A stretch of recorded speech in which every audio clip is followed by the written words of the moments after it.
You may have wondered why I've been gone lately in terms of making videos on YouTube, and the main reason why is because I've been playing this game a lot. I really love this game. This is my first Metroidvania game, believe it or not. And it's really good for a first impression. Now this is my Steel Soul run, which means that I only have one try to do everything. So yeah, there's going to be a lot of editing later because a lot of parts get a bit mundane in terms of traveling. But I know pretty much where to go, so my first stop is to the Forgotten Crossroads. But to get there you have to go through some obstacles at the beginning. Well, they're not really too bad to go past. Some platforming, and eventually you get the ability to heal, which is nice. You'll be using this ability a lot in the game, actually. If you're a noob, like my first run was about 43 hours, like 42, and I didn't know what I was doing, so it took forever. But I wasn't going at all that, so I'm doing a Steel Soul run. So yeah. This first area isn't too bad. I really enjoy pogoing in this game. It just has a rhythm to it.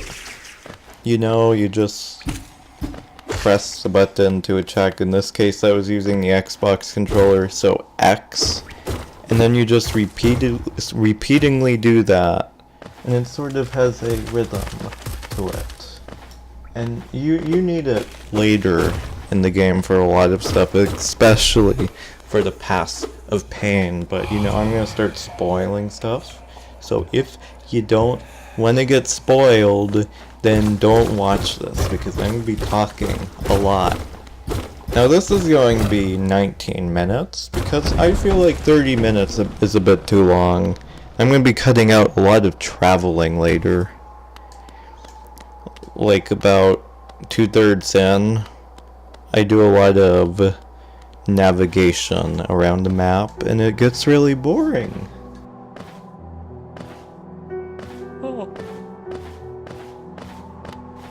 Now what I really love about this game is how it gives you no story. Unlike other games that try to be pieces of art, it doesn't force you to listen to the backstory of all of the edgy characters. You're just wondering, who am I in this game for a while? Because you just start off as this dinky little bug with a nail. I find it so clever. Instead of swords and stuff, it's like nails. But I wish they made the shields like thimbles or something. Like we have a needle and thread later, but whatever. But thimbles would have worked so well. Maybe bolts? I don't know. So my first navigation area is to the first scrub. It's guarded by a giant husk. These things aren't too bad to fight. You just strafe left or right and then hit them once. If they jump, you hit them twice and then strafe out of the way. Then you're good. So yeah, once you get the grub, I'm out of here. Well, once I get the grub. And I like doing short hops as well. It has sort of a rhythm, a rhythmatic sensation, or a rhythmatic pleasure. Whatever you consider a better way of describing it. So there's going to be a lot of moving around for these first few parts. You'll see that I actually sort of speedrun this a bit, because I hate having to play as Hollow Knight without all of his abilities. It's like playing as a jack of all trades without the trades. Or the jack, so it's just nothing much. So let's see.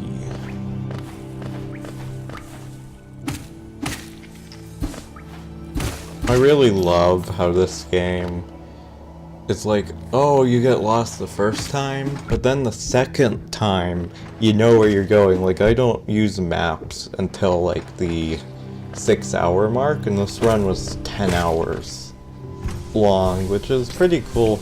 I'm not the best player, but I'm, like, average, you know? If you try to compete to be the best in something, someone else will just replace you. And you know, you won't have the glory of being the best anymore. No matter how good you are, there's one point in your life where you have to just denounce your title as the best. So why not just play the game and have fun, you know? I don't get why people can't do that. Some people are just stubborn or mentally ill. And they're just like, I'm gonna play this game until it's the last thing I do, and they try to be the best. So anyways, let's see. And this is a small gauntlet that's easily defeated. By the way, if you go to the top right, there's a hot springs from the gauntlet room. We have these giant worm-like things. I forgot the name of these, to be honest with you. Like, it's been a while since I've looked at the Hunter's Journal. Which may be a bad thing, I don't know. We have these mosquito-looking fellows. So I'm trying to get to the first-ish boss. The, Gruzzer Mother. An odd boss for a giant fly. You know, oh, I hate the orange enemies that spew babies at you. I used to really hate those, my first run. So I'm headed to the first room, where I encountered that boss, and as you can see, well, in a couple seconds from now, let's see, okay, so I start this off by pogoing as much as I can, and I just destroy the boss, but I don't do it hitlessly. You can, like, I don't care about if I do it hitless or not. It's just, I want to have fun. So moving on with the game. Also, in true alien fashion, its babies come out of its body. Yeah, that's pretty nice.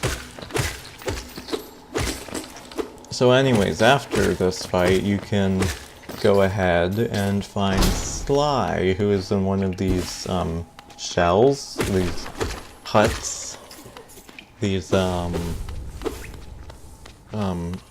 strudel? I don't know. I kinda combined the two. I couldn't think of anything clever. Oh. So, yeah. Oh. Whoopa. You'll notice that most characters have this little orange smoke over them that sort of builds up to this sort of climactic theme that the game tries to impose, but not really force you to see.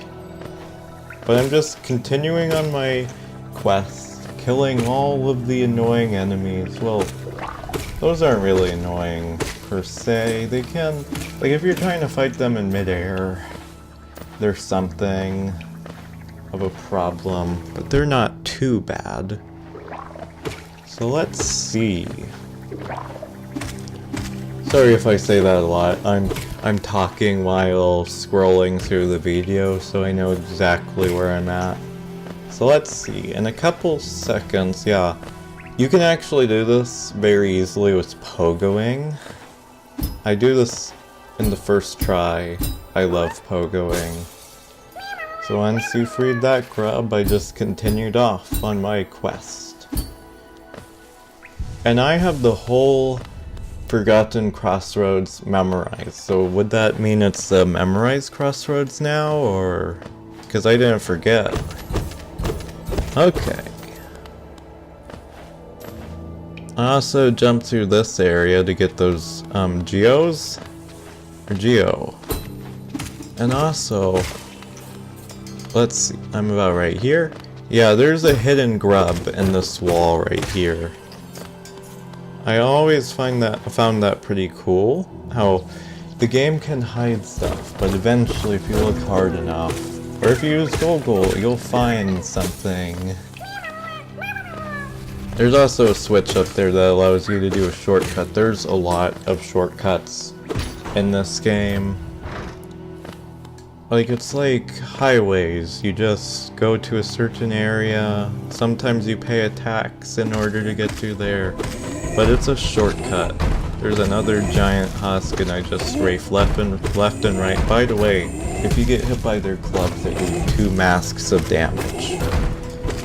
You do not want to get hit by them. Like, one of my silver runs ended by me dying by one of those guys. And it's because I misjudged the range of his little club. So. But the other enemies in the Forgotten Crossroads are no biggie. They're just little annoyances. Well, not really annoyances. They're fun to read and kill. And we're coming up to the first official boss of the game. And very important in the lore, actually. The, False Knight.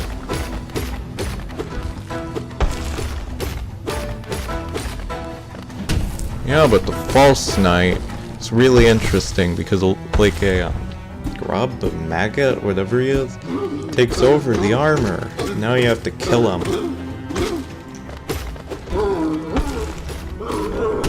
Anyway, so this guy's very predictable in terms of his telegraphed patterns. And he's really slow. Like, when you fight this guy again, he's much harder because he goes Sonic the Hedgehog speeds. But yeah, whenever you see him pull his mallet back, he's about to attack. Whenever he just sits there and slams down, he's doing a shockwave attack. And be careful of his last move because some people surprisingly die to his final blow. I don't know how it's possible, but people find a way to die to it. So yeah, he dies, and you get the city crest for killing him. My first playthrough, I didn't know where the city crest belongs to, or what you actually used with it, but, you know, it's actually a key to the City of Tears, which is a very atmospheric place in the game. Well, the game in its entirety is actually has a pretty good atmosphere to it. Like the Forgotten Crossroads, for example, has this air of mystery that surrounds it. And also an illuminating glow that incites adventure. But you know, the game has a lot of detail put into it. And I do find it cool how every character is based off of something in a bug's ecosystem or a bug. Like, as we will see shortly, we will see another character.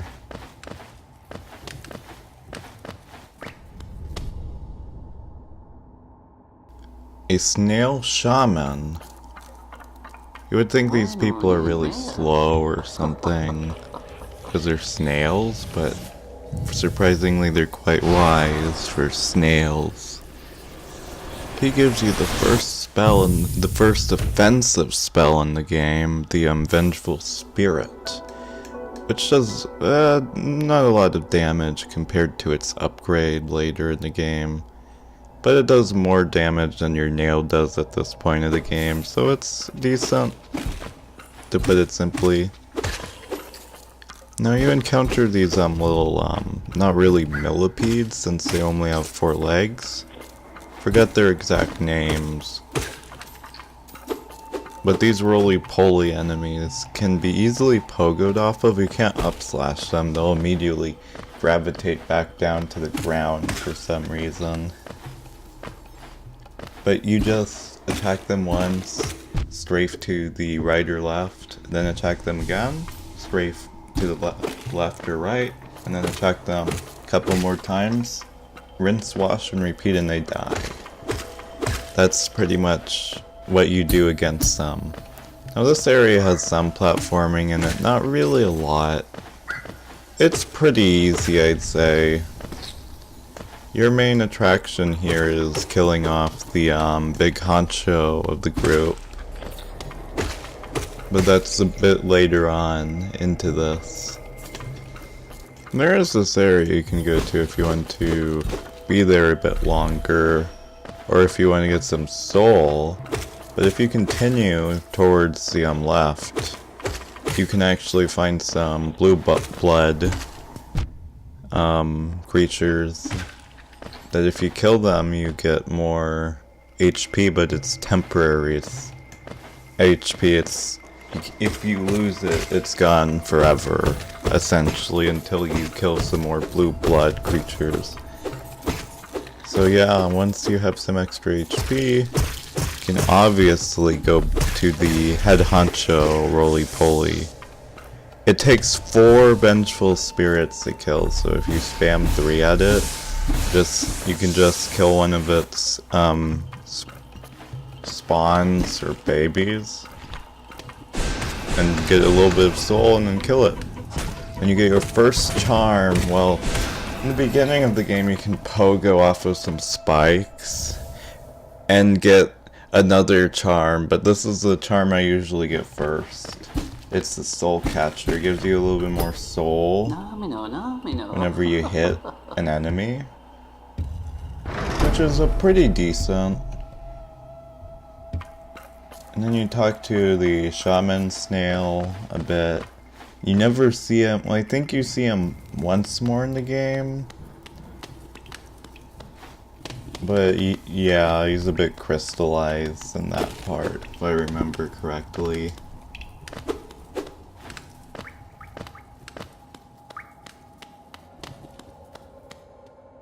So I'm gonna fast forward parts that include backtracking, because this is gonna be really long if I don't. So yeah, I'm going to go to the stag station, and then I'm headed to the green paths next. Now I decided to extend this a bit longer since I could. You know, I wanted it to be a bit longer so I can show off more stuff about this game in one part, and also so this doesn't have like 40-50 parts to it that are about 20 minutes long. So yeah, the people who made Hollow Knight really didn't want you to get to the green path without fighting the false knight. Like, there's like a bunch of stuff you have to do early on, unless you're using glitches to get past certain areas. But basically you have to fight the false knight, get the crest, get the vengeful spirit, and then go on your merry way to the green path. Eventually you'll encounter Hornet.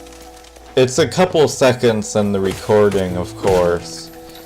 But Hornet is a very important character, and nothing in the game so far doesn't really allude to her backstory, but what makes her very important is she is a child of the Pale King that isn't directly connected to the vessels, and she's called the gendered child because all of the vessels, including the knight you play as, are just genderless. That's why later in the game it can produce suicidal kin, or kids later.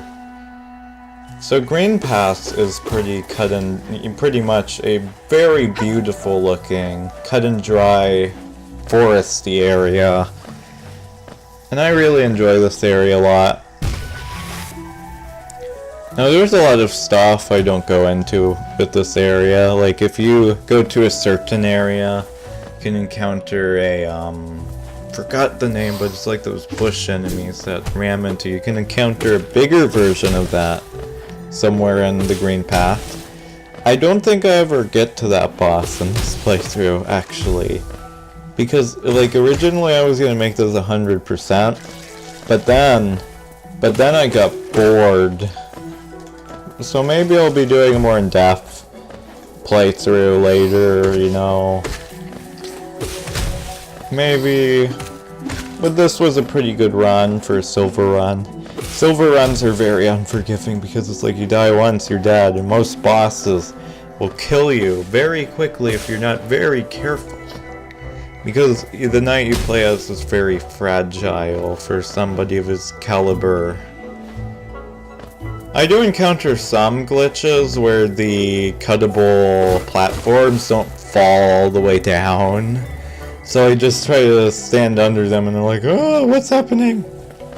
I actually get the Hunter's Journal early. I was thinking about doing it far later since this was originally going to be 100% run, but it ended up being 76%. Which, you know, is pretty decent. Like, if you want somebody who 100%s all of his games, get Gerard, the completionist. Get him to do a review about this game. Because I assure you, that man is crazy with his perfectionism. So anyways, I'm not sure where I am exactly. I'm making a rough estimate. So let's see, about 21 minutes, I'd say? Yeah, it's about that. So let's see. Yeah, so this is where I get the Hunter's Journal. This guy looks very threatening, but he's like, here, I want you to collect all the descriptions of the enemies for a mark of the hunter. I hope we see him again in the upcoming Hornet DLC. Like, I really can't wait for that. This game was so good. Yeah, and these flying enemies kind of remind me of pigs for some reason.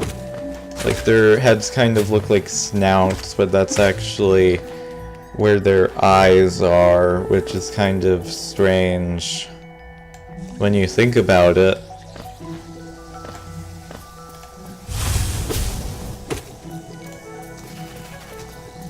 These guys gave me some trouble early on. Like, I was like, what do I do? Do I down slash it?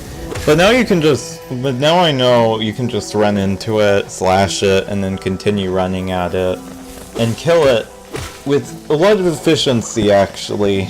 It's kind of sad how fast these guys go down in this game. But you know, that's life for you. Some things just die really quickly when they're unprotected. Though they hide in moss, I find it interesting how they can slide on the ground with all that moss without, like, slipping or anything. And they're really small. So let's see, there's a platforming segment coming up. And this can be kind of annoying. It's the first one in the game. It's not too bad, but it's quite annoying when you just fall down and you're like, oh, I have to climb up again. But, you know, yeah, I'm a bit tired. I did the recordings late, like, yesterday night, this morning, and now, once I get back from work. So, yeah.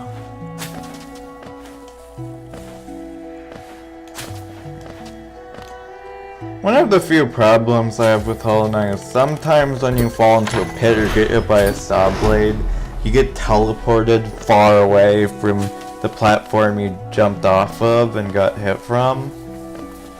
Like, that's sort of annoying a bit. It's sort of annoying to me in a way.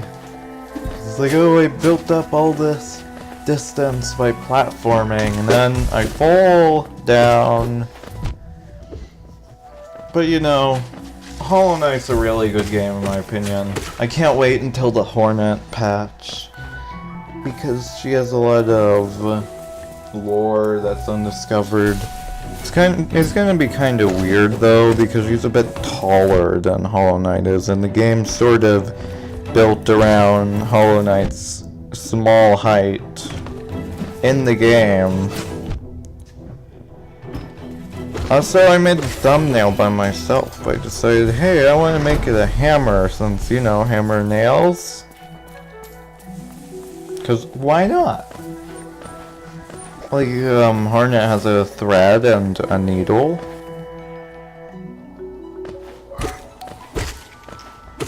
So yeah. I joined the Hollow Knight Discord and it's a really cool place. It has some of the devs from Team Cherry, the workforce of Hollow Knight. So that's pretty cool. Also, there's like debates going on and stuff. Like, let's see. I do love their emojis on the Discord.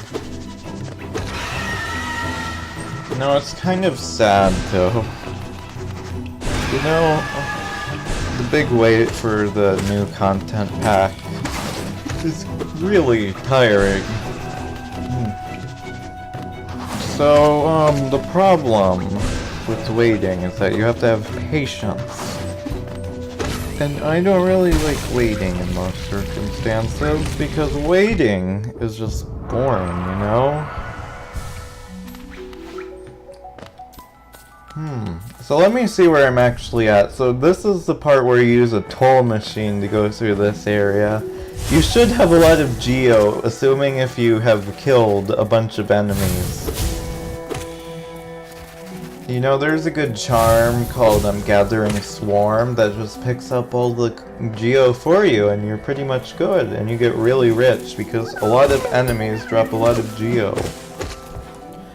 Like, there's one video where, like, the moss enemy, like the one that goes out of camouflaging, gave him 10 geo just for killing it.